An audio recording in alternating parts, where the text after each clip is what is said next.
चलो रे देखो इधर, आज अपना जनजाति का वाला दूसरा लेक्चर है ना।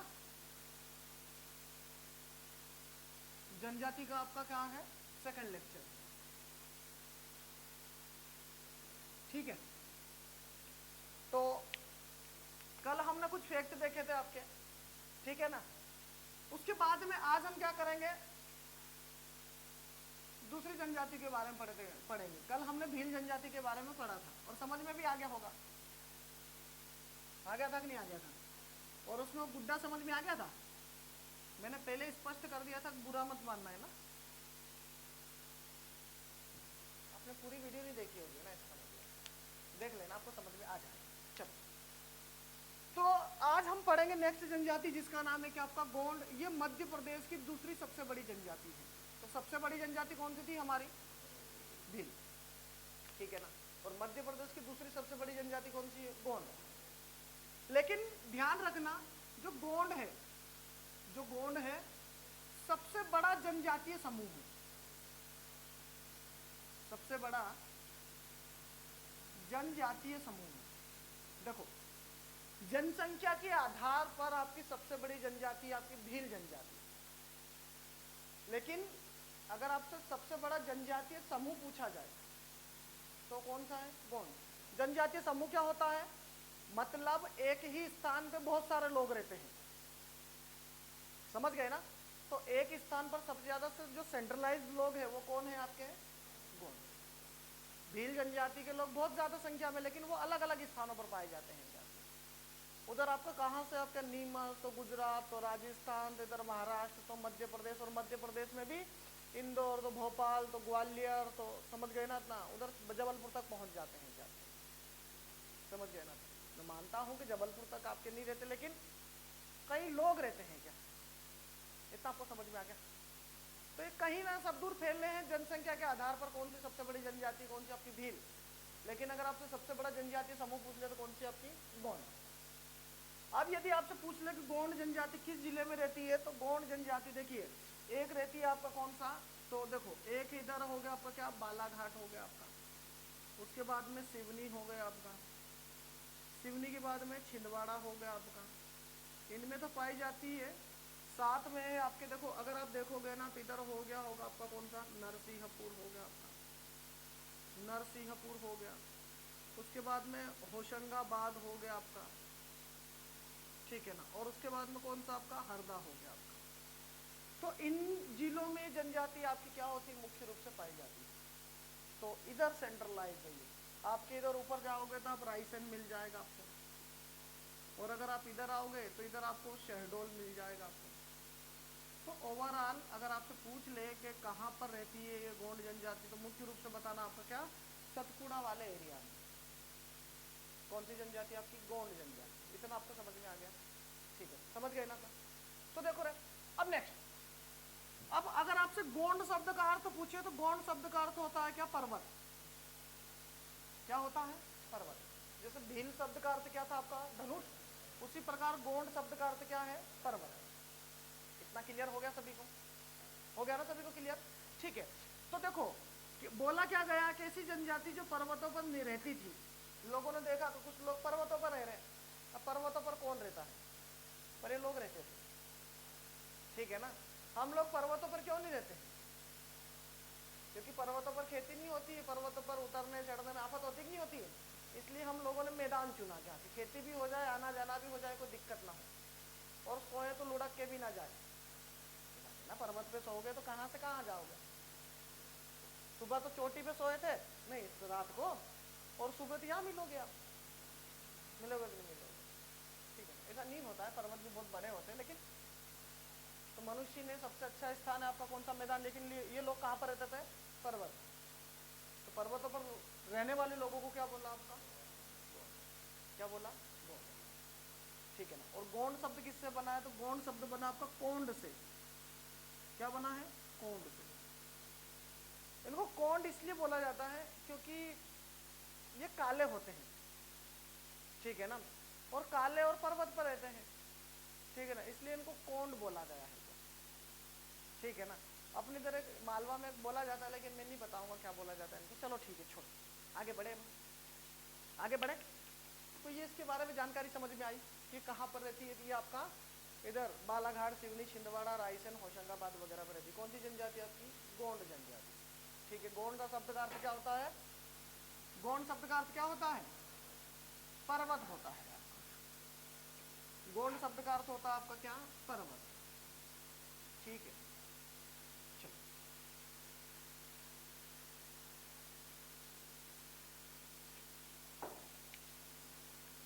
छोटा सा असाइनमेंट बना रहे।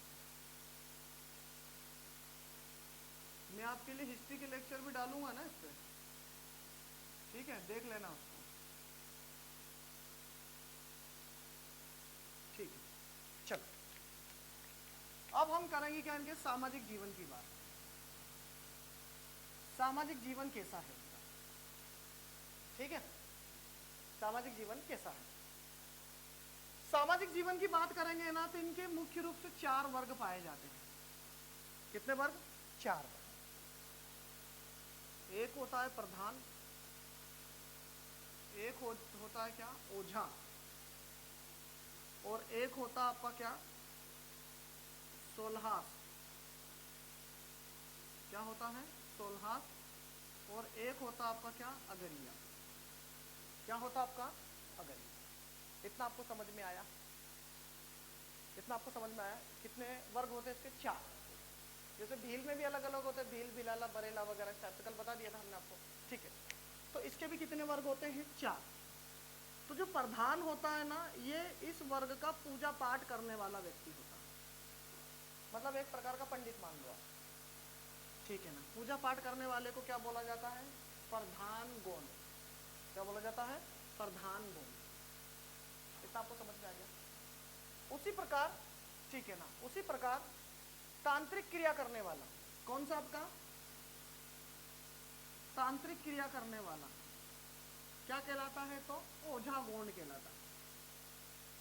मतलब ये टोने टोटके पे विश्वास रखता है। ध्यान रखना, प्रधान ओझा सिर्फ पूजा पाठ करता है, जिसको अपन इधर पंडा वंडा भी बोलते हैं ना, ठीक है ना। जबकि ये ओझा होता है, नहीं क्या करता? तांत्रिक क्रिया करता है, भूत भूत को भगाता है, डाकनी वाकनी को भगाता, भगाता नहीं, भगाता। ठीक है ना, समझ गए ना। और उनको कूटता भी है, समझ गए? एक होता है क्या? सोल्हास। ये सोल्हास ऐसे गोंड होते हैं जो बढ़ई का काम करते हैं। बढ़ई मतलब लकड़ी से कोई सामान वामान बनाते हैं। बढ़ई देखा होगा ना, जिसको अपन इंग्लिश में कारपेंटर बोलते हैं। तो वो बढ़ई क्या काम करता आपका? ये सोल्हास क्या काम करता? लकड़ी वकड़ी का काम करता है। और एक होता क्या? अगरिया। ये लोहे का काम करते हैं। ठीक है ना। तो अगरिया गोंड एक प्रकार की गोंड जनजाति के लोहार है। क्या है? लोहार। और क्वेश्चन ये पूछा जाता है कि जो अगरिया का जो देवता है, अगरिया का जो देवता है लोहासुर, अगरिया का जो देवता है कौन? इनका जो कुल देवता उसका नाम क्या है? लोहासुर। वो कहाँ रहते हैं? तो वो आग की भट्टी में रहते हैं। किसकी भट्टी में रहते हैं? किसकी भट्टी में रहते हैं? आग की भट्टी में रहते हैं। आपको समझ में आया? एक क्वेश्चन आया है कि जो लोहासुर देवता है, चलो झंडा नीचे गिर गया अपना, तो लोहासुर जो देवता है कौन सी भट्टी में रहते हैं? आग की भट्टी में रहते हैं। इतना आपको क्लियर हो गया? ठीक है ना। तो आगे बढ़े हम, चलो अब हम देखते हैं क्या इनकी कुछ दूसरी व्यवस्थाएं देखते हैं। सामाजिक व्यवस्था में कुछ दूसरी व्यवस्था देखते हैं। तो प्रधान कौन होता है बताओ रे? पूजा पाठ करने वाले। और तांत्रिक क्रिया करने वाला, और बढ़ई का काम करने वाला सोल्हास। कौन सा होता है? सोल्हास। ठीक है ना। उसी प्रकार आपका ये लोहा वोहा का काम करने वाला कौन होता है? अगरिया होता है। ठीक है, क्लियर है इतना? नेक्स्ट, अब इनके आते हैं किस पे? आपके विवाह पर। विवाह पर, विवाह पर। तो इस जनजाति में भी वधुमूल्य क्या होता है आपका? प्रचलित होता है। वधुमूल्य क्या होता है? प्रचलित। मतलब ये भी क्या करते हैं? लड़के वालों से पैसे लेते हैं। ठीक है ना। अगर विवाह के टाइप देखो तो इसमें वही आपका हरण विवाह, मतलब उठा के ले जाना, गंधर्व विवाह मतलब लव मैरिज, ठीक है ना, विधवा विवाह इसमें भी चलता है। जनजाति की एक विशेषता ये अच्छी है कि इनमें विधवा पुनर्विवाह भी चलता है, जबकि जो अदर समाज होते हैं ना वहां पर विधवाओं की शादी नहीं करवाई जाती है। क्या अगर कम उम्र में भी अगर उनके पति की डेथ हो गई ना तो पूरी जीवन आपकी विधवा बन के रहेगी। क्या आपने फिल्म देखी होगी ना ऋषि कपूर की प्रेम रोग, देखना क्या उसमें, ठीक है ना, समझ गए।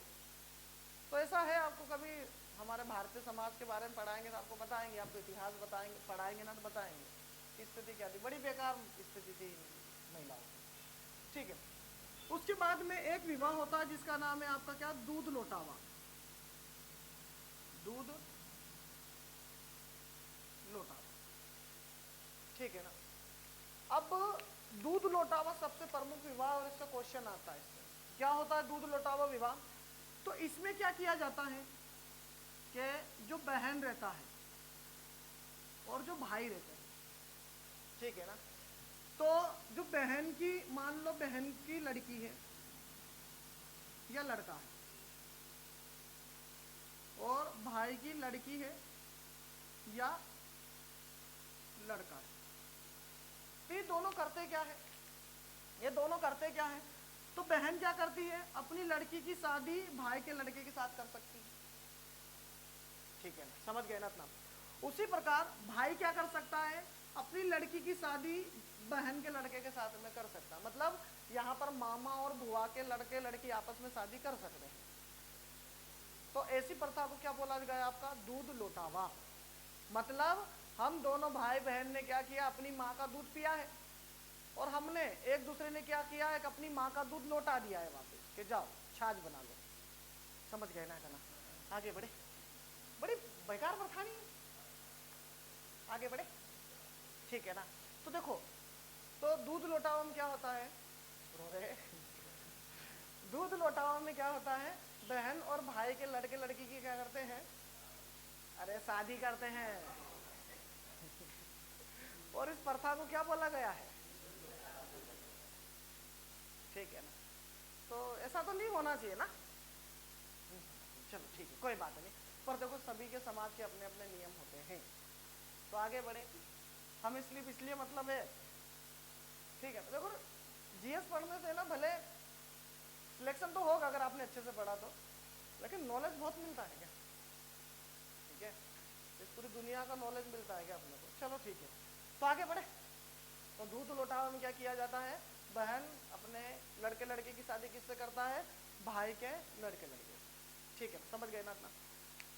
अब इनकी एक और प्रथा चलती है, ठीक है, चलो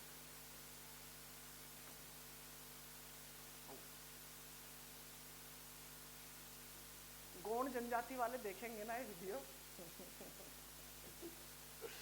ठीक है, चलो ठीक है छोड़ो। तो अब इनकी एक प्रथा चलती है जिसका नाम है क्या, घोटुल प्रथा, क्या चलती है, घोटुल प्रथा, ठीक है। घोटुल प्रथा में होता क्या है कि जब लड़का और लड़की बालिग हो जाते, बालिग वालिग तो नहीं होते, बस बड़े हो जाते हैं, ठीक है ना, तो ये लोग करते क्या है, उनको उनके लिए गांव से दूर एक आश्रम टाइप मतलब हॉस्टल टाइप बना देते हैं, समझ गए ना, गांव से दूर, ठीक है ना। वहां पर क्या होते हैं कि लड़का और लड़की दोनों लिव इन रिलेशनशिप में रहते हैं, मेरी बात आपको समझ में आ रही है, दोनों को यौन शिक्षा दी जाती है, शादी से पूर्व क्या दी जाने वाली यौन शिक्षा को क्या कहा जाता है, घोटुल प्रथा।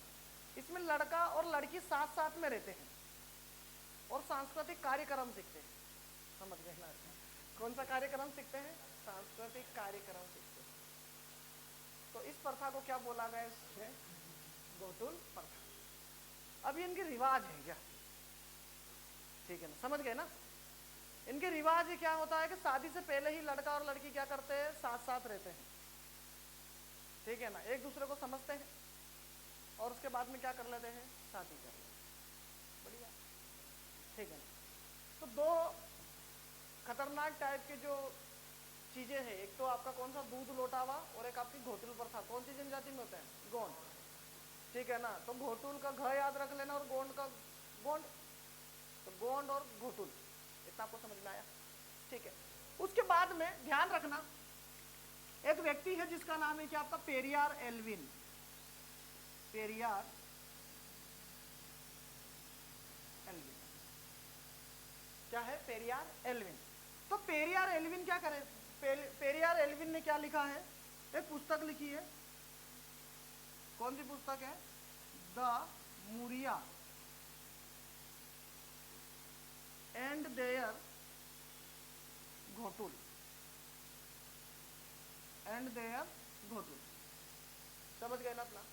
तो ये पुस्तक लिखने वाला कौन व्यक्ति है? तो आपका पेरियार एल्विन। इतनी बात आपको समझ में आ गई? ठीक है। अब हम आगे बढ़ते हैं इसके बारे में। चलो, अब हम देखेंगे क्या इनके विवाह। तो घोटुल प्रथा किस जनजाति में चलती है? गोंड जनजाति में। गोंड शब्द का अर्थ क्या होता है?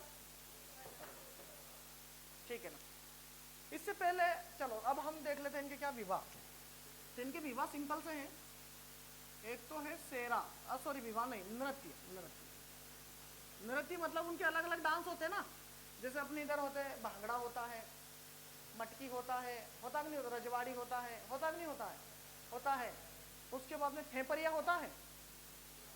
फेपरिया, अरे वो पुंगी टाइप बजाते ना आप लोग, वो चू चू करके, नहीं चू चू नहीं, ऐसे कुछ बाजती है। अरे कभी शिवराज मामा वामा आता है और वो बजाते बजाते जाते हैं ना, बांसुरी नहीं, फेपरिया बोलते उसको। हाँ, क्या बोलते उसको आपकी इधर? क्या बोलते हैं? हाँ जो भी बोलते, लेकिन आप समझ गए ना। हाँ, मांडल मांडल मांडल के साथ में बजाया जाता है, कभी बताएंगे आपको, छोड़ो रे। तो आगे बढ़े अब हम। तो देखो उसी प्रकार इनके क्या है? नृत्य है। तो एक नृत्य कौन सा? सेरा, दूसरा सेला। सेरा सेला, फिर आपका एक आ गई रीना और एक आ गई टीना। तो सेरा सेरा सेरा सेला रीना टीना। फिर एक है सजनी। सजनी क्या है? दीवानी। और क्या है आपका? मड़ोनी। फिर एक कौन सा है? सूखा। और एक क्या है? कवहरा। और एक है क्या? घोंचो। घोंचो, ठीक है ना। तो कुछ नहीं है, याद हो जाएगा। सेरा सेला रीना टीना। अभी दोनों क्या है? सजनी है और दीवानी है। और उनके घर वालों ने उनकी गर्दन मरोड़ दी तो मड़ोनी, ठीक है ना। और उनको खाना पीना नहीं दे रहे, सूख गई बाबड़ी, है ना। समझ में आया कि नहीं आया? तो सेरा सेला रीना टीना क्या है? सजनी दीवानी। घर वालों ने हाथ वाथ मरोड़ दिया, गर्दन वर्दन मरोड़ दी तो मड़ोनी, खाना नहीं दिया तो सूखा। और वो कह रही है कि थोड़ा बहुत तो दे दो रे, ठीक है ना, खाना वाना। आगे बढ़े हम। तो इनके नृत्य समझ में आए? नृत्य समझ में आ गए? ठीक है ना। अब हम आगे बढ़ते हैं। अब होता क्या है, जब ये यहाँ पर क्या होता है, इनके समाज में अगर कोई मर जाता है ना, ठीक है, अगर इनके समाज में अगर कोई मर जाता है तो ये गीत गाते हैं, मृत्यु गीत बोलते हैं, जिसको क्या कहा जाता है? कुहल पाती। क्या कहा जाता है? कुहल पाती। जैसे भील जनजाति में कोई किसी की मृत्यु हो जाती है तो मसाणिया नाम का गीत गाते कि नहीं गाते हैं? गाते हैं मसाणिया गीत। निमाड़ में चलता है मसाणिया, जिसमें नश्वर शरीर की बात की जाती है कि क्या लेके आए थे, क्या लेके जाओगे, सब यहीं छोड़ जाओगे, है ना। समझ गए ना अपना? और सब तो बात तो यही है ना, ठीक है ना। आप कभी वो फिल्म देख लेना, रुदाली, 1990-93 में आई थी आपकी, वो फिल्म में भी कुछ ऐसा ही आपका वो रहता है क्या आपका। तो रुदाली फिल्म देख लेना, उसमें आपको पता चल जाएगा संपत्ति वंपत्ति के बारे में, शेर कितना मरता है और बाद में मर ही जाता है, ठीक है, छोड़ो। तो मृत्यु गीत को क्या बोलते हैं लोग? क्या बोलते हैं? कुहल पाती, ठीक है ना।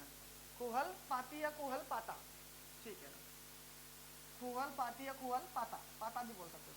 चलो, अभी लोग क्या करते हैं, अपना एक पर्व मनाते हैं, मतलब मतलब हर साल में एक बार क्या मनाते हैं, अपना एक पर्व मनाते हैं, ठीक है ना। जैसे आप भगोरिया मनाते कि नहीं मनाते, उसी प्रकार ये लोग क्या करते हैं, अपना पर्व मनाते हैं साल में एक बार। उसे क्या कहा जाता है, तो उसे लारूकाज पर्व कहा जाता है।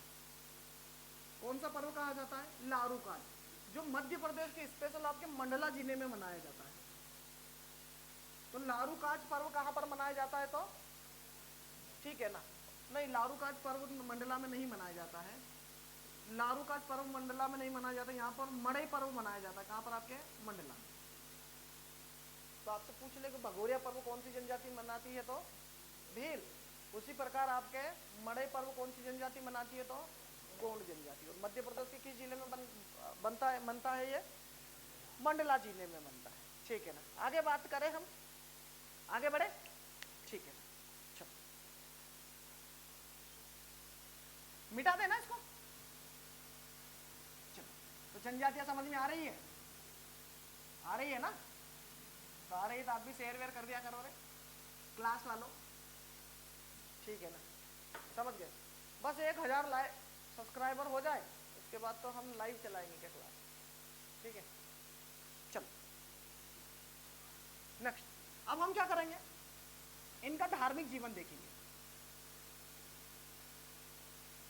धार्मिक जीवन, ठीक है, इनका तो क्या देखेंगे हम, धार्मिक जीवन क्या करेंगे हम, देखेंगे। आगे बढ़े, देखो तो देखो धार्मिक रूप से सभी जनजाति अंधविश्वासी होती थी, ये भी जनजाति क्या है आपकी, अंधविश्वासी है, ठीक है ना।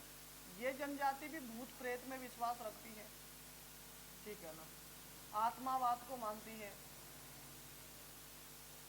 ठीक है ना। बोलते कि नहीं बोलते हैं कि मेरे बेटे को तो पड़ोसी रामू लग गया, बोलते कि नहीं बोलते, अरे भयंकर बोलते हैं। हाँ, और वो बेटा भी बोलता है, मम्मी ओ मम्मी, वो सपने में आया था और बोल रहा था चल दारू पीते हैं। तो मम्मी बोलेगी बेटा चले जा, वैसे फ्री में मिल रही, पी के आ जाना। पर वो बोलेगा मम्मी वो तो दारू के बदले खून मांग रहा है, ठीक है ना। तो इन लोगों की यही दिक्कत है क्या, ठीक है ना, इन लोगों की यही दिक्कत है क्या। अगर किसी महिला को अगर ब्लड की कमी हो जाएगी, बापूजी चक्कर खा खा के गिरेगी, बोलेगे उसको तो पड़ोस वाली सीता लग गई इसको, या पड़ोस वाली जो भी लग गई है, धापू बाई लग गई है इसको, ठीक है ना।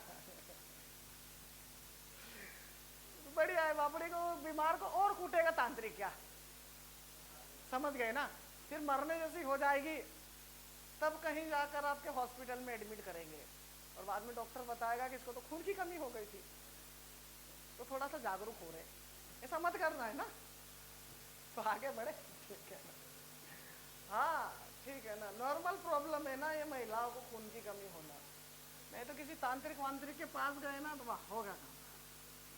चलो अब इनके कुछ देवता देखते हैं हम, क्या देखते हैं, देवता।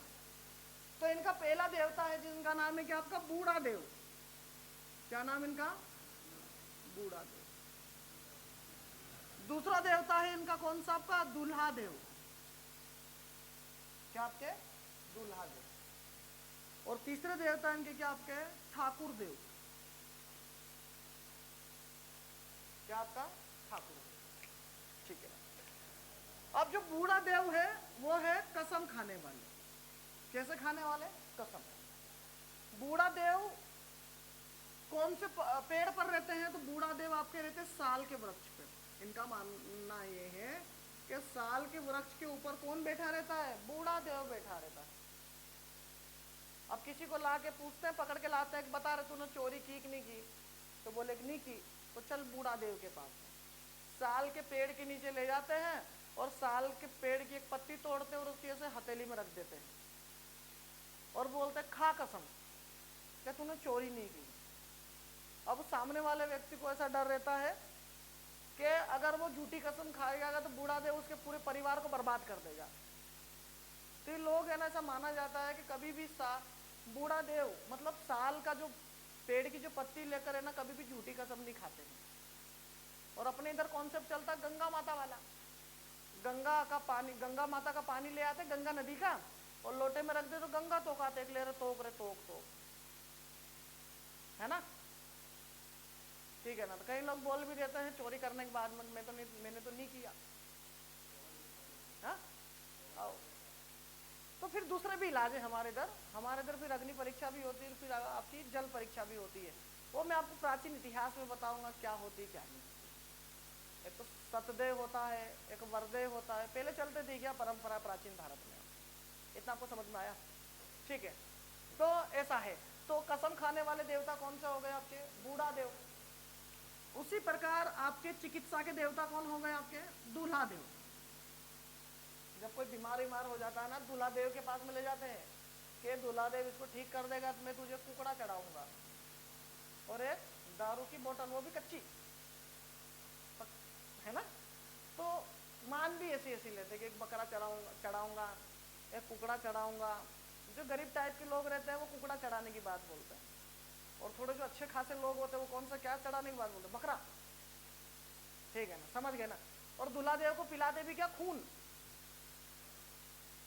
है ना। और बाकी पूरा बकरा तो अपन ही खा जाते हैं, खाते भी नहीं खाते हो। और मेरा नाम मत लेना, मैं तो वैसे भी वेजिटेरियन शाकाहारी हूँ। आगे बढ़े। उसके बाद में एक होता कौन सा, ठाकुर देव। ठाकुर देव होता है इनका क्या, भूमि का देवता। इनकी फसल जब नहीं आती है नदी, क्या करते, किसकी पूजा करते हैं, ठाकुर देव की क्या करते हैं, आपकी पूजा करते हैं। तो धार्मिक स्थिति समझ में आ गई होगी आपको, कि आपको सब पता, सभी जनजाति अंधविश्वासी है तो ये भी है, पर इनके देवता याद रखना पूछे जाते क्या, बूढ़ा देव। अपन बूढ़े व्यक्ति के सामने कभी जाके झूठ नहीं बोलते हैं ना, बोलते हैं क्या, तो इसलिए ऐसी ट्रिक से याद रखना कि आपका कसम खाने वाले। दूल्हा देव क्या कौन से देवता है, चिकित्सा के। और आपके ठाकुर देव किसके देवता है, किसके हैं, भूमि के देवता है, ठीक है ना। तो सामाजिक जीवन और धार्मिक जीवन क्लियर हो गया होगा इनका।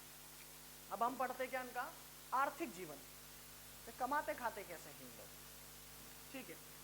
तो अगर हम इनके आर्थिक जीवन की बात करें तो सभी जनजातियों की तरह ये भी एक क्या है, आपकी निर्धन जनजाति है, ठीक है। निर्धन जनजाति है, कमाते कम है और खाते ज्यादा है, मतलब उड़ाते ज्यादा है, ठीक है ना। उसी प्रकार इसका भी जीवन का मुख्य आधार क्या है आपका, तो कृषि है आपका, क्या है आपका। और इनका चिन्ह क्या है, तो इनका चिन्ह है आपका कौन सा, हल, क्या है, क्लियर हुआ इतना, बस। बाकी तो इसके बारे में कुछ है नहीं। और हाँ, एक बात और ध्यान रखना, ये लोग कृषि को बारी बोलते हैं, क्या बोलते हैं, बारी। जैसे भील जनजाति के लोग चिमाता और दाहिया बोलते हैं ना, उसी प्रकार कृषि को क्या बोलते हैं, बारी, ठीक है ना, समझ गए ना इतना। चलो, तो ये हो गई हमारी कौन सी जनजाति, हमारी गोंड जनजाति हो गई है हमारी, ठीक है। अब हम नेक्स्ट जनजाति देखेंगे जिसका नाम है आपका क्या, कोल जनजाति। तो मध्य प्रदेश की दो सबसे बड़ी जनजातियां हो गई, एक तो भील और एक आपकी कौन सी, गोंड। और उम्मीद है कि आपको समझ में भी आ रही होगी ये जनजातियां, ठीक है ना। चलो, अब हम पढ़ेंगे नेक्स्ट जनजाति जिसका नाम है आपका क्या, कोल जनजाति। कोल जनजाति,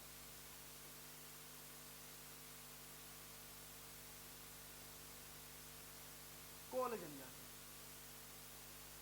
ठीक है। कौन सी जनजाति पढ़ेंगे हम, कोल। अब देखो, पहले तो ये समझो कि कोल का अर्थ क्या होता है, तो कोल का अर्थ होता है क्या, मानव, क्या होता है, मानव। इतना आपको समझ में आया। जैसे भील का अर्थ क्या होता है, धनुष, गोंड का क्या होता है, गोंड का अर्थ क्या होता है, पर्वत। उसी प्रकार कोल का अर्थ क्या होता है, मानव। क्लियर है इतना। अब ये जो जनजाति है कोल जनजाति, ठीक है ना, ये किस जिले में मिलेगी आपको, तो ये मिलेगी आपको यहाँ पर, एक जिला है जिसका नाम है रीवा, एक है आपका सीधी, और एक है आपका कौन सा, सिंगरौली। तो सीधी सिंगरौली, सीधी सिंगरौली, रीवा। उसके बाद में आपको मिलेगा कौन सा आपका, शहडोल, शहडोल। और शहडोल के बाद में अनूपपुर। ये जो जनजाति मुख्य रूप से मध्य प्रदेश के पूर्वी भाग में सेंट्रलाइज है, केंद्रीकृत है, ठीक है ना। और कोल का अर्थ क्या होता है, मानव। कहा यह जाता है कि ये जो जनजाति है पहले कभी क्या हुआ करती थी, शासन करती थी, क्या करती थी, शासन, ठीक है ना। शासन करती थी, जैसे राजा महाराजा होते थे ना, उसी प्रकार के ये कौन होते थे आपकी कोल जनजाति के लोग राजा महाराजा हुआ करते थे।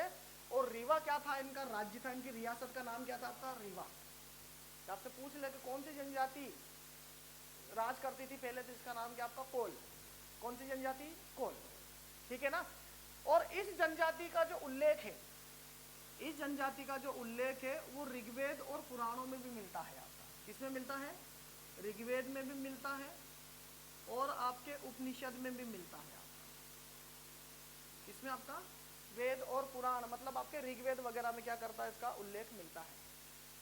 नहीं आया समझ में आपको, ऋग्वेद में इसका उल्लेख मिलता है, उसके बाद में पुराण में इसका उल्लेख मिलता है, उसके बाद में रामायण में इसका उल्लेख मिलता है। किस जनजाति का, आपका कोल जनजाति का। तो ग्रंथों में अगर नाम आए तो किसका नाम आएगा, आपका कोल जनजाति का, ठीक है ना। अब इनकी रियासत कौन सी हुआ करती थी, आपका रीवा। लेकिन समय के साथ में रीवा पर क्या हुआ, आपका आक्रमण हुआ। रीवा का किसी दूसरे राज्य के साथ में क्या हुआ, युद्ध हुआ, और यह जनजाति युद्ध में हार गई। तो कई लोग आपकी युद्ध भूमि में ही मारे गए, ठीक है ना। कई लोग युद्ध भूमि में मारे गए, और जो लोग बच गए थे वो अपनी जान बचाकर आपके जंगलों में छुप गए। तो कभी मरने के भय से कभी जंगल से बाहर निकले ही नहीं, और क्या बन गए, जनजाति बन गए। इतना आपको समझ में आ गया ना, ठीक है ना। तो क्या बन गए, जनजाति। इनकी रियासत कौन सी थी, आपकी रीवा रियासत थी। और इनका उल्लेख किसमें मिलता है, ऋग्वेद, उपनिषद, पुराण और आपका रामायण। अब ध्यान रखना, रामायण का एक पात्र आपने देखा होगा, माता सबरी का नाम सुना होगा। माता सबरी, जिन्होंने भगवान श्री राम को आपके क्या खिलाए थे, झूठे बेर खिलाए थे। वो कोल जनजाति की थी, ध्यान रखना, वो भील जनजाति की नहीं थी, वो कोल जनजाति की थी, ठीक है ना। क्योंकि देखो आप इतना भी अनुमान लगा सकते हो, भील जनजाति इस एरिया में है, और अपने भगवान श्री राम जो कहाँ पर आपके चित्रकूट वगैरह में थे, आपके सतना वतना में रहते थे ना, वहां पर वनवास उन्होंने वहीं तो काटा था ना, ठीक है ना। तो यहाँ पर नॉर्मल सी बात है, कौन सी जनजाति होगी, कोल। और कोल जनजाति की कौन सी आपकी महिला, माता सबरी, भगवान श्री राम को क्या खिलाए थे, झूठे बेर खिलाए थे, ठीक है ना। और आपको पता है ना, रामायण में वो क्या है आपका, सामाजिक समरसता का एक विषय है आपका। सामाजिक समरसता का मतलब क्या होता है कि सभी धर्म, सभी जाति, सभी समाज के लोग जब आपस में मिलजुल कर रहे बिना भेदभाव के, तो उसे बोला जाता है क्या, सामाजिक समरसता। और इसका सबसे बेस्ट एग्जाम्पल है रामायण में मिलता, कौन सा आपका, माता सबरी वाला। इतना आपको क्लियर हुआ, ठीक है ना। तो माता सबरी कौन सी जनजाति की थी, कोल जनजाति की थी। और उसके बाद में आपका इस कोल जनजाति का उल्लेख किस किस में मिलता है, तो ऋग्वेद में, पुराण में, उपनिषद में और आपके रामायण महाभारत वगैरह में मिलता है। आगे बढ़े, किस जिले में रहती है, तो रीवा, सीधी, सिंगरौली, है ना, शहडोल और आपका अनूपपुर। इनकी रियासत कौन सी हुआ करती थी, तो रीवा। कौन सी हुआ करती थी, रीवा, ठीक है ना। समझ गए ना अपना। अब एक बात ध्यान रखना, ये मध्य प्रदेश की सबसे संपन्न जनजाति है, कौन सी आपकी, कोल। ये बात ध्यान रखना, ये ही एकमात्र जनजाति, 47 जनजातियों में से ये एकमात्र जनजाति है जो वधूमूल्य जिसमें प्रचलित ना हो, मतलब अपनी लड़की की अगर शादी करेंगे तो पैसे नहीं लेंगे। और यही एकमात्र ऐसी जनजाति है जो सभी जनजातियों में, ये जनजाति ऐसी जो सबसे कम दारू पीती है। और सिंपल सी बात है, जो जितनी कम दारू पिएगा उनका विकास उतना ही ज्यादा होगा। और जिस जनजाति में जितने लोग दारू पिएंगे, चाहे किसी भी खुशी में, चाहे शादी में, चाहे किसमें भी, वो जनजाति उतनी ही बर्बाद होगी। और भील जनजाति की आप ही क्या बर्बादी का सबसे बड़ा कारण है आपका क्या, दारू पीना। आप उसको चाहे मानो या ना मानो, उसका बहुत बुरा इफेक्ट पड़ता है। क्योंकि पीने से एक तो क्या है कि आप भी बर्बाद होते हो, और ऊपर से आपके बच्चों पर भी गलत इफेक्ट पड़ता है। आपको क्या लगता है, आप अपने बच्चों के सामने बैठकर दारू पियोगे तो कलेक्टर थोड़ी ना बनेंगे, वो तो वही दारू कुटिया बनेंगे, और नहीं तो क्या, सच्चाई है क्या, ठीक है ना। मैं कई लोगों को देखता हूँ क्या ऐसे, ठीक है ना। नहीं बोलना तो नहीं चाहिए, लेकिन क्या एक मैसेज है जो सभी में जाएगा, तो ज्यादा नहीं तो 0% में तो सुधार आएगा। आ जाइए, चलो आगे बढ़े हम, चलो रे आगे बढ़ते हैं। अब देखते हैं क्या इनके, ठीक है ना, अब देखते हैं क्या इनके विवाह वगैरह के बारे में देखते हैं, ठीक है। चलो अब इस जनजाति के विवाह के बारे में क्या करते हैं हम, देखते हैं, आगे बढ़े। चलो सामाजिक जीवन की बात करेंगे, और सामाजिक जीवन में हम क्या देखेंगे, इनके विवाह, क्या देखेंगे, इनके विवाह। तो ये एकमात्र जनजाति जिसमें आपका समगोत्री विवाह तो इसमें भी वर्जित है, एकमात्र जनजाति गौंड जिसमें समगोत्री विवाह चलता है। और ये एकमात्र ऐसी जनजाति है जिसमें वधु मूल्य क्या है, आपके प्रचलित नहीं है। वधु मूल्य क्या है, प्रचलित नहीं, मतलब लड़की वाले पैसे नहीं लेते हैं, और अच्छी बात भी नहीं लेते हैं, और लेना भी नहीं चाहिए कि लेना चाहिए, नहीं लेना चाहिए। नहीं हो पैसे तो सम्मेलन में शादी वादी करवा दो, सरकार वैसे भी पैसे देती है, बहुत सारा दहेज देती है, ठीक है। और नहीं तो क्या, शादी करना कोई बुरी बात नहीं है, लेकिन कर्ज करके 1,00,000-1,50,000 रुपए की दारू पिलाना वो बड़ी बुरी बात है, ठीक है। देखना हो सुधर जाना, आपकी शादी में आऊंगा ना तो देखूंगा कि कितने दारू पी रहे, और नहीं तो क्या, अरे मतलब नहीं हो, ठीक है ना। और आपकी शादी में लोग सिर्फ इसलिए आते दारू पीने ताकि थोड़ा सा पीने को मिल जाए, लड़ाई करते हैं, ठीक है। चलो मुझे बुला लेना, देखते हैं फिर क्या होता है। चलो नेक्स्ट, और मत बुलाना हो नहीं तो कूटेंगे क्या लोग अपने को, ठीक है ना। देखो कोल जनजाति की विवाह के बारे में देखेंगे तो देखो विवाह तो वही होता है इनमें सेम आपका, इनमें भी क्या होता है, नात्रा होता है, ठीक है ना, हरण विवाह होता है, उठा के ले जाते हैं, गंधर्व विवाह मतलब प्रेम विवाह होता है, वो तो सब में चलता है, लव मैरिज बोलते हैं अपन इसको, बोलते हैं कि नहीं बोलते हैं, बोलते हैं, ठीक है ना। तो ये भी इनमें चलता है, लेकिन इसमें क्या होता है कि कुछ विवाह से रिलेटेड कुछ प्रथा है। एक प्रथा है जिसका नाम है कोदई भाजी, कोदई भाजी, कौन सी प्रथा है, कोदई भाजी, ठीक है ना।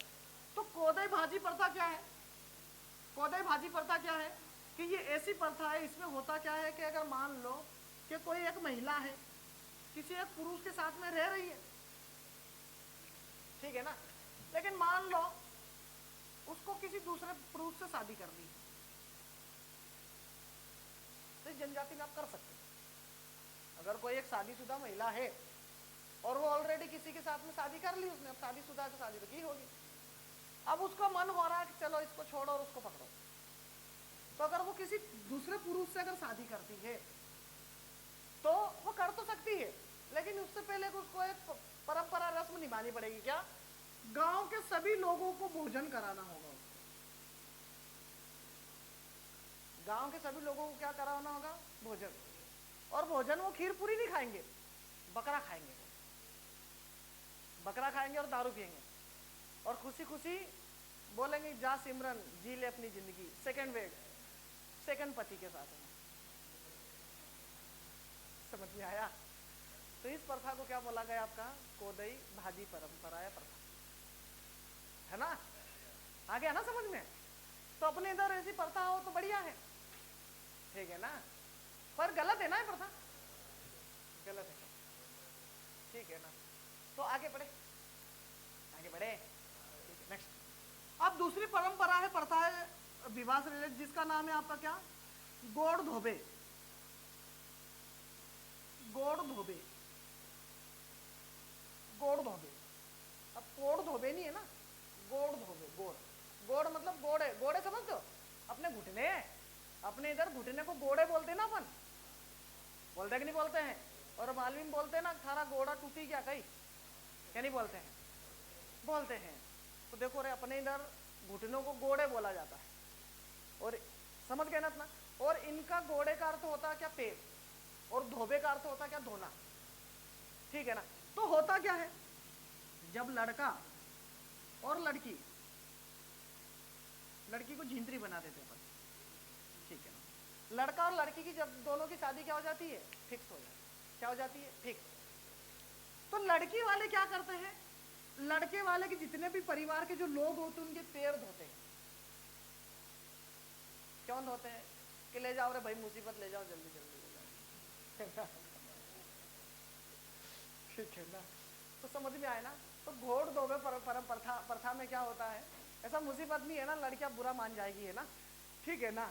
तो होता क्या है कि जब लड़का और लड़की की दोनों की शादी फिक्स हो जाती है तो लड़की वाले लड़कों की क्या, लड़के वालों की क्या धोते हैं, पैर धोते हैं। तो इस परंपरा या प्रथा को क्या कहा जाता है, गोड़ धोबे परंपरा या प्रथा।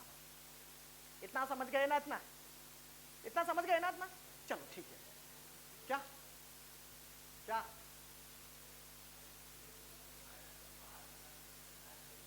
आपके इधर हाथ धुलाते हैं साबुन से? कैसे?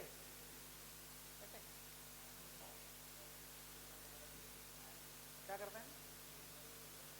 नियम अलग अलग रहता है। हाँ बढ़िया है, धुलाना चाहिए और साथ में एक एक साबुन भी गिफ्ट करना चाहिए, कर देना चाहिए ना। अच्छी परंपरा को अपनाओ रे। बापड़े को एक लिटल साबुन देंगे तो कभी ना कभी तो हाथ धो ही लेंगे साबुन से। नहीं वैसे धोते हैं आजकल, ऐसा कोई दिक्कत नहीं है, पर मेरा मानना है कि स्वच्छ भारत अभियान को सपोर्ट करो। करो नहीं करो? करो। गांव में तो कई लोग ऐसे भी होते हैं जो शौचालय में जाते हैं और मिट्टी से हाथ धो के आ जाते हैं। बढ़िया है, तो एक एक साबुन भी गिफ्ट करो। बदल रहा हो, हमने भी देखे गांव, हम भी गांव के लोग हैं। ठीक है ना, छोड़ो।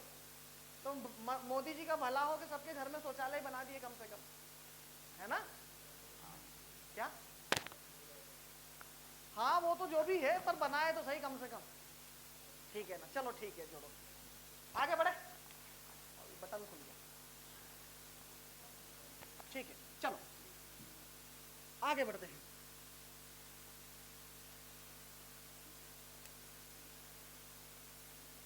आगे बढ़े, ठीक है ना। तो कोल जनजाति के बारे में हम इतना पढ़ चुके हैं। अब ये पंचायत को क्या बोलते हैं?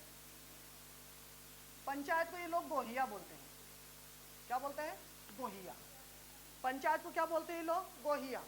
और पंचायत का जो मुखिया होता है, ठीक है ना, पंचायत का जो मुखिया होता है उसको क्या बोला जाता है? उसको बोला जाता है आपको क्या? चौधरी। क्या बोला जाता है? चौधरी। इतना आपको समझ में आ गया? क्या बोला जाता है? चौधरी। क्या हुआ आंटी जी? पैसे तो दे दो, पर आप साफ सफाई ढंग से क्यों नहीं करते हो? नहीं, बहुत बार शिकायत आई है। थोड़ा सा साफ सफाई ढंग से कर दिया करो। नहीं, उधर की बात कर रहा हूँ। ठीक है ना, मेगान को दे दो ना जितने पैसे हो भी। नहीं है क्या? ये कट कर देंगे ना वीडियो में से, कर दोगे ना? लो, अरे लो।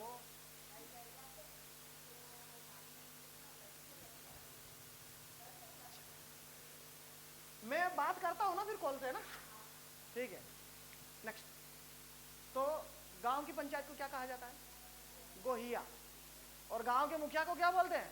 अपन बोलते हैं ना पटेल बा, बोलते कि नहीं बोलते हैं? बोलते हैं। उसी प्रकार ये लोग बोलते हैं क्या? चौधरी बा। अरे गांव का जो मुखिया होता है ना, बड़ा, जो पंचायत में बैठता सब करता है, तो उसको क्या बोला जाता है? चौधरी बोला जाता है। ठीक है ना? क्या बोला जाता है इनको? चौधरी बोला जाता है। ठीक है। अब सभी की तरह इनकी भी आर्थिक अगर जीवन देखें, इनका आर्थिक जीवन इनका देखें, तो इनकी भी अर्थव्यवस्था का मुख्य आधार क्या है? आपका कृषि। क्या है? कृषि। लेकिन ये एकमात्र जनजाति है जो मदिरा पान कम करती है। मदिरा पान कम करती है, इसलिए क्या हो रही है? विकसित हो रही है। क्या हो रही है? विकसित हो रही है। देखो, विकसित होने का मतलब सिर्फ इतना नहीं कि आप खा लो और सो जाओ। विकसित में आपकी बच्चों की एजुकेशन होगी, आपकी विचारधारा में परिवर्तन आना चाहिए। ठीक है ना? आपके पास में भले कितना भी पैसा हो, लेकिन आपकी अगर विचारधारा अगर नहीं बदली है, अगर आपकी आधुनिक नहीं हुई है, तो आप विकसित नहीं हो। अगर आपकी वैज्ञानिक सोच नहीं है, तो कहीं ना कहीं आप विकसित नहीं है। चलो, तो आपको गौड़ जनजाति के बारे में जो जानकारी है वो समझ में आई होगी, क्या नहीं आई? आ गए ना? ठीक है। अब हम क्या करते हैं? नेक्स्ट जनजाति देखते हैं, जिसका नाम है आपका क्या? क्या नाम है उसका? बेगा। कौन सी है? बेगा। तो देखो, गोंड हो गई, भील हो गई और कोल हो गई। तो तीन बड़ी जनजातियां हो गई कि नहीं हो गई? हो गई। तो भील, गोंड और कोल ये मध्य प्रदेश की पहली, दूसरी और तीसरी सबसे बड़ी जनजाति है। अब हम नेक्स्ट जनजाति देखते हैं, जिसका नाम है आपका क्या? बेगा। क्या नाम है उनका? बेगा। ठीक है। अब एक बात ध्यान रखना, एक बात ध्यान रखना, मध्य प्रदेश की सबसे पिछड़ी जनजाति, सबसे पिछड़ी जनजाति या विशेष पिछड़ी जनजाति, भयंकर पिछड़ी है। वो कौन कौन सी है? तो 3 जनजाति है। एक तो है बेगा, एक है भारिया, और एक आपका क्या, कौन कौन सी? बेगा, भारिया और सहेरिया। ये बात ध्यान रखना, ये मध्य प्रदेश की सबसे पिछड़ी जनजाति है। कौन कौन सी? बेगा, भारिया और सहेरिया। ठीक है ना। एमपीपीएससी मेंस में मुख्य रूप से 3 जनजातियों के बारे में पूछा जाता है। अच्छा, पिछड़ी है तो हम कैसे मान लें पिछड़ी है? तो इनकी अर्थव्यवस्था है ना, इनकी जो अर्थव्यवस्था है उसका आधार तो कृषि है। इनकी अर्थव्यवस्था का आधार क्या है? कृषि। लेकिन कृषि की ये अभी भी प्राचीन परंपरा को ही ढोते चले आ रहे।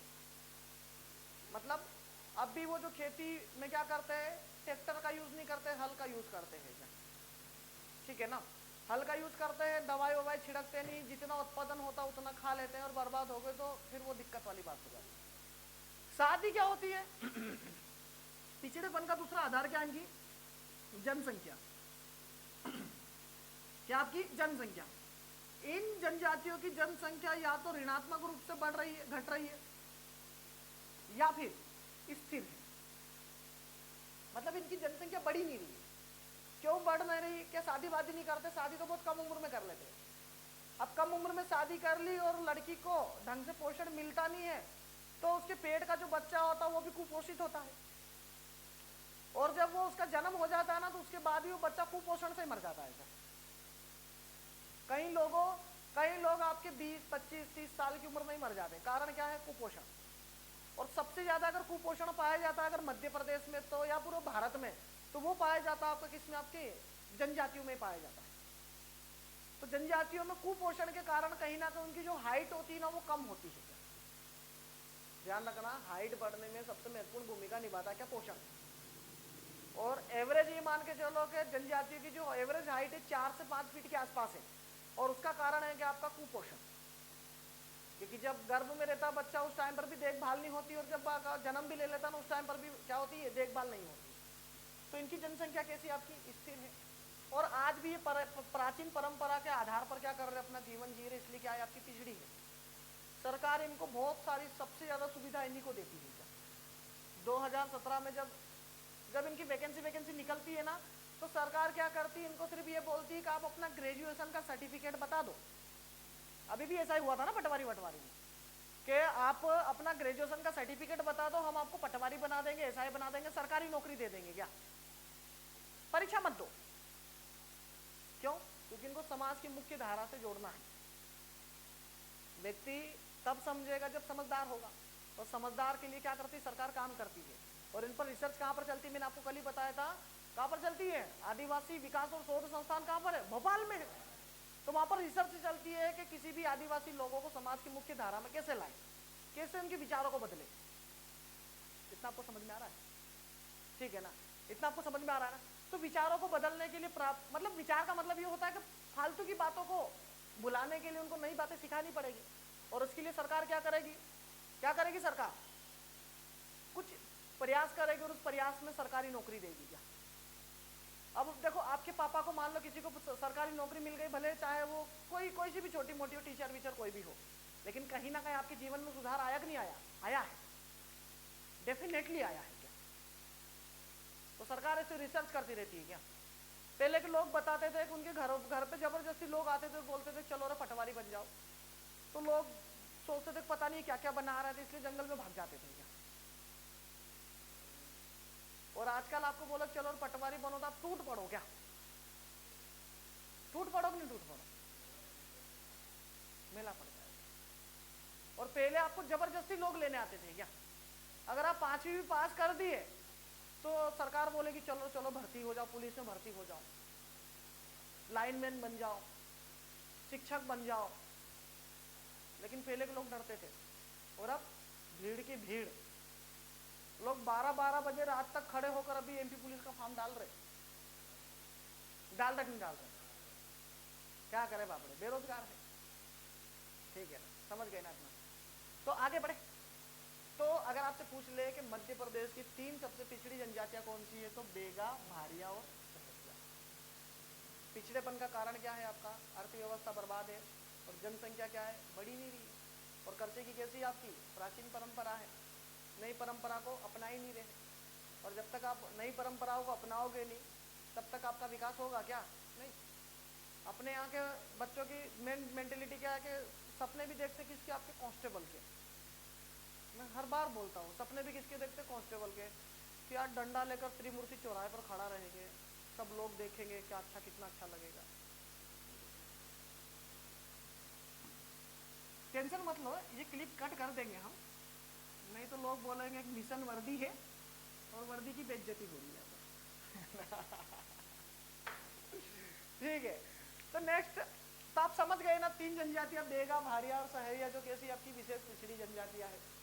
ठीक है, अब अगर आप बेगा देखा जाए ना, तो बेगा के बारे में क्या क्वेश्चन आएगा कि मध्य प्रदेश की ऐसी कौन सी जनजाति है जो जैसे प्राचीन काल में रह रही थी वैसे आज भी रह रही है, ऐसे ही कपड़े पहनती है, ऐसी अर्थव्यवस्था है, ऐसा ही सामाजिक जीवन है। तो ऐसी जनजाति को बोला जाता है आपका क्या? आदिम संस्कृति संपन्न। आदिम संस्कृति संपन्न। तो ऐसी जनजाति जो अपनी पुरानी प्राचीन परंपरा को आज तक लेके चल रही है, तो उसे बोला जाता है आपका क्या? आदिम संस्कृति संपन्न। और इसे इंग्लिश में प्रिमिटिव बोला जाता है। क्या बोला जाता है? प्रिमिटिव। तो आपसे पूछ ले कि कौन सी जनजाति प्रिमिटिव जनजाति है, तो आपकी कौन सी? बेगा। कौन सी है? बेगा। अब बेगा का एरिया पूछे तो बेगा का एरिया भी यही होगा आपका, कौन सा? आपका सीधी, आपका रीवा, सीधी, सिंगरौली, शहडोल, अनूपपुर वगैरह में इसी टाइप का होगा। इतना आपको समझ में आया कि नहीं आया? आ गया ना इतना? चलो ठीक है, चलो इस जनजाति के बारे में ज्यादा कुछ है नहीं। अब इस जनजाति पर एक पुस्तक लिखी जिसका नाम है क्या? द बेगा। किसने लिखी है? तो उसी व्यक्ति ने लिखी है जो आपके मारिया एंड देयर घोटुल लिखा था, उसका नाम क्या? आपका पेरियार एल्विन ने। तो पेरियार एल्विन की पुस्तक का नाम क्या आपका? द बेगा। क्या है आपका? The Vega. क्लियर है इतना? ठीक है, अब इनके कुछ वर्ग है। अगर हम इनके सामाजिक जीवन की बात करें तो इनके कुछ क्या है? आपके वर्ग है आपके। ठीक है, इनके कुछ वर्ग हैं जिनको क्या कहा जाता है? नरोतिया, भरोतिया, रायमेना और आपके कौन सी? बिंजवार। ये क्या है? इनके कुछ वर्ग है। वर्ग का मतलब होता है कि इस जनजाति के भी लोग क्या है? आपके अलग अलग पार्ट में बटे हो। जैसे आप बटे हो ना भील, भिलाला, इस टाइप से बटे हो कि नहीं हो?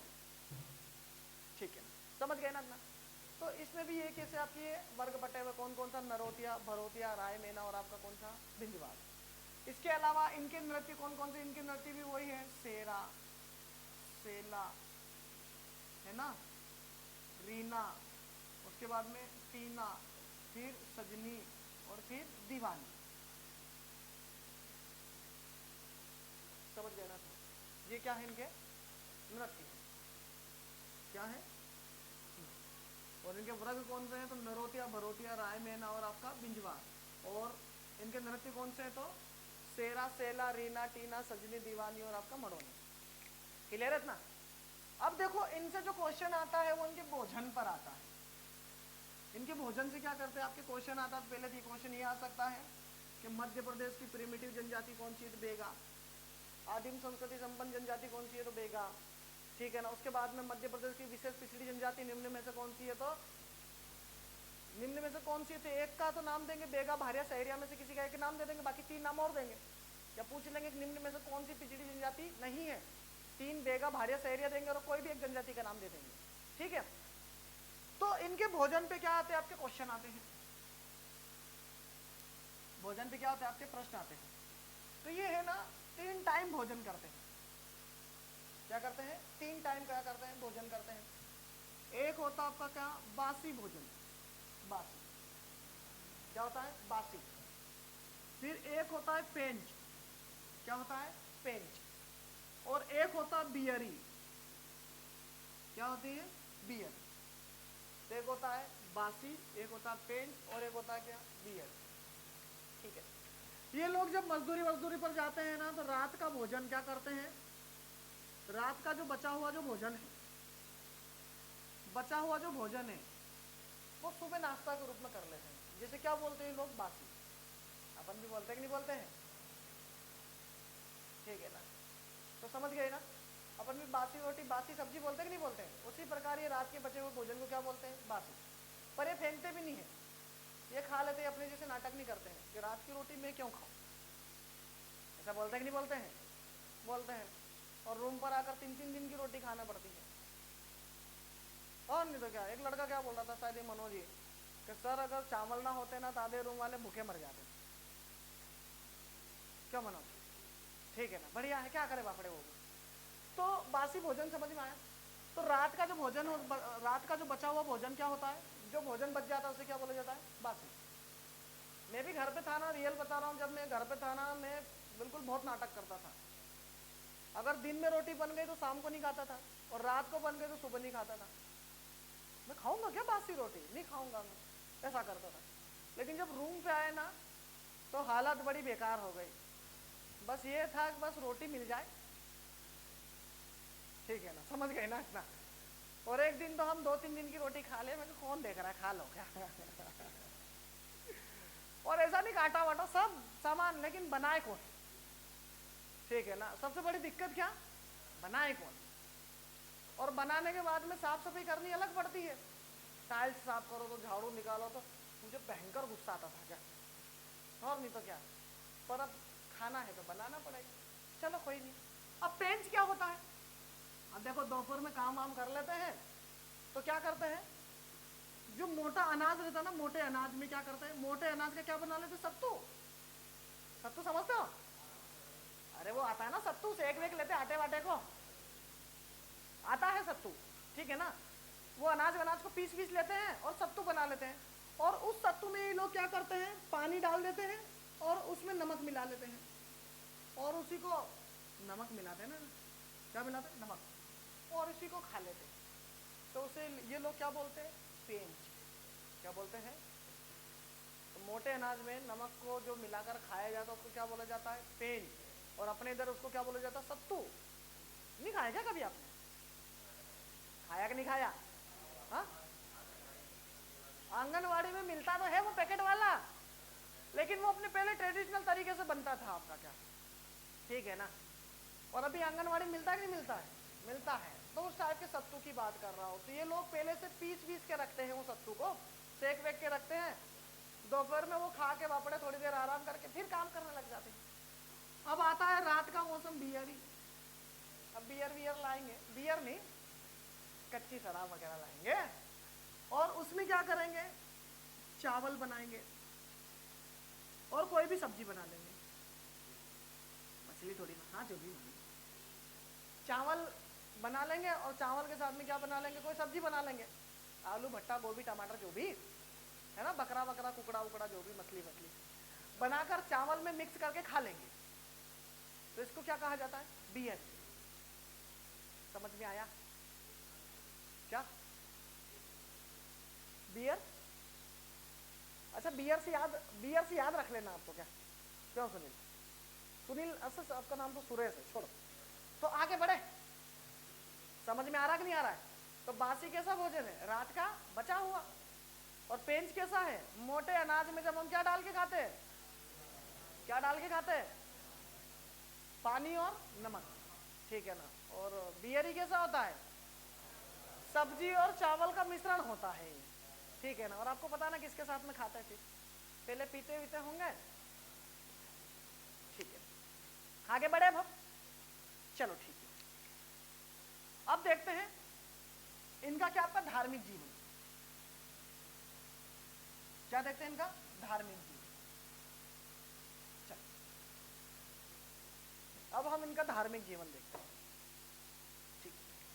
देखो अब जितनी कम शिक्षित जनजाति होगी उतनी ही क्या होगी, आपकी अंधविश्वासी होगी। मैं 11 बजे छोड़ूंगा आप, है ना, 11:30 बजे तक आपका करेंट अफेयर चलेगा, और 11:30 बजे से लेकर आपका लगभग 1:30 बजे तक आपका क्या चलेगा, टेस्ट चलेगा, ठीक है ना। चलो, तो जो बेगा जनजाति है, प्रदीप इसमें देखना टाइम कितना बचा है।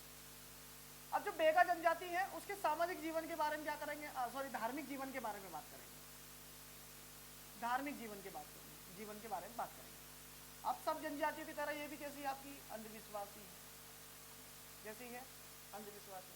कितना टाइम बचा, 7 मिनट, चलो बढ़िया हो जाएगा 7 मिनट। तो सभी जनजातियों की तरह ये कि आपकी अंधविश्वासी है निर्विश्वासी, ठीक है ना। इनके देवता कौन कौन से थे? इनके देवता हैं आपके कौन से? वही आपके बूढ़ा देव, कसम खाने वाले। कहाँ पर रहते हैं? साल के वृक्ष पर। और एक है आपके दूल्हा देव। दूल्हा देव किसके देवता है? चिकित्सा के देवता है, ठीक है, डॉक्टर साहब है अपने। और एक आपके ठाकुर देव है, भूमि के देवता, पटवारी साहब है ये, भूमि के देवता। अपने इधर भूमि का देवता कौन है? पटवारी है ना। ठाकुर देव क्या है आपके? पटवारी है आपका, ठीक है ना। और डॉक्टर साहब कौन है? दूल्हा देव, ठीक है ना। और न्यायाधीश कौन है? बूढ़ा देव, ठीक है। तो आगे बढ़े, चलो। अब ध्यान रखना, ये जनजाति कैसी है? तो इस जनजाति को सुअर पूजक जनजाति कहा जाता है। सुअर पूजक जनजाति ये क्या करती है? 12 वर्ष में एक बार सुअर की बलि देती है।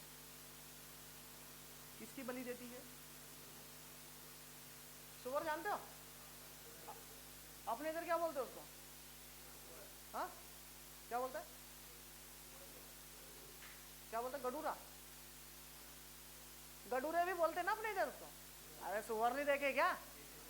वो काले काले घूमते रहते हैं ना, वो बहुत घूमते रहते हैं क्या, ठीक है ना। तो अपने इधर घूमते रहते हैं, क्या करें बाबा। और उनको लोग पकड़ पकड़ के भी ले जाते हैं। हाँ, एक दिन बड़ा बुरा लगा क्या, कहीं ना कहीं। वो क्या होता है, एक छोटा सा बच्चा था, बापड़े को पकड़ के ले जा रहा हो, ऐसा तड़प रहा हो, और लोग इतने अपने इधर के इतने बेकार उसको खड़े खड़े सब देख रहे हैं क्या। मानते हैं ठीक है, आप उसका मांस वांस काट के बेच रहे हो, लेकिन कम से कम बच्चों को तो छोड़ दो यार। वो इतना तड़प रहा था, वो सही बता रहा हूँ, भयंकर तड़प रहा था क्या। तो बड़ा बुरा भी लगा यार, कैसा नहीं करना चाहिए। और यहाँ के लोग बड़े बेकार अपने इधर के लोग है ना, उसको बेचारे को है ना बस खड़े खड़े देख रहे क्या, कुछ नहीं कर रहे क्या। ऐसा नहीं बोल रहे भैया इसको छोड़ दो, छोटा है, छोटा सा बच्चा था क्या उसको। और पकड़ने वाले भी क्या बोल रहे यार, ये 5-10 किलो का तो होगा क्या, बढ़िया है, खा लो। मानवता इतने गिर गई है ना, क्या बताए आपको।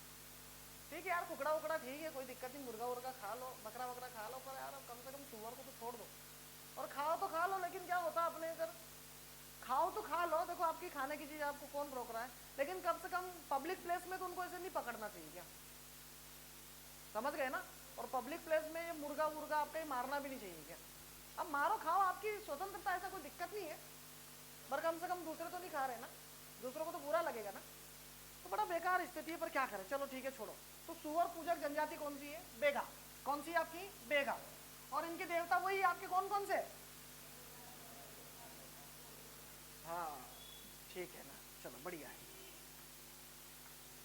और कुछ बचा है क्या? चलो लास्ट बचा है क्या आप, इनका आर्थिक जीवन। आर्थिक जीवन, तो अगर इनके आर्थिक जीवन की बात करें ना, तो ये इनकी अर्थव्यवस्था बर्बाद है। इनका जो जीवन का मुख्य आधार क्या है आपका? कृषि। क्या है? कृषि। और कृषि को ये लोग क्या बोलते हैं? बेवार या पोंडू। बेवार या पोंडू।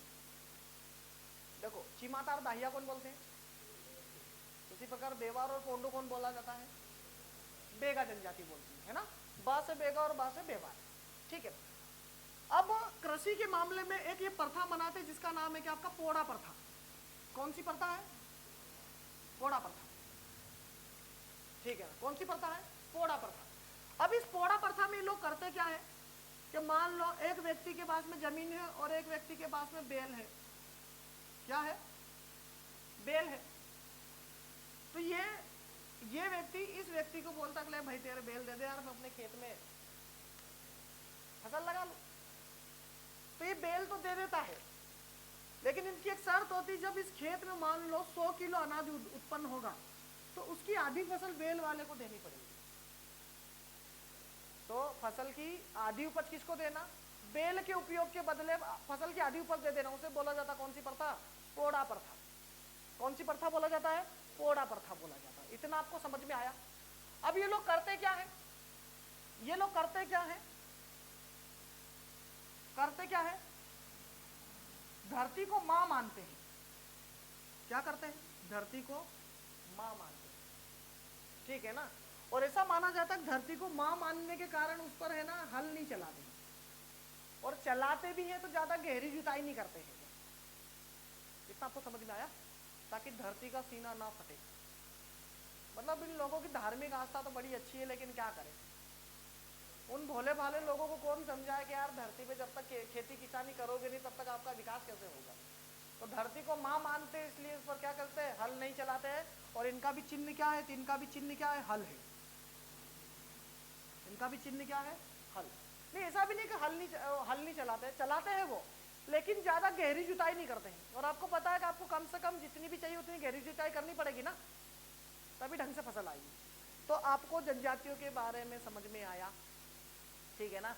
तो देखो इस वीडियो को सब लाइक कर देना, घर जाकर सब्सक्राइब भी कर देना, ठीक है ना? और फैला भी देना। तो ये पार्ट क्या था आपका 2, अब मैं आपका 3 भी लेके आऊंगा, ठीक है?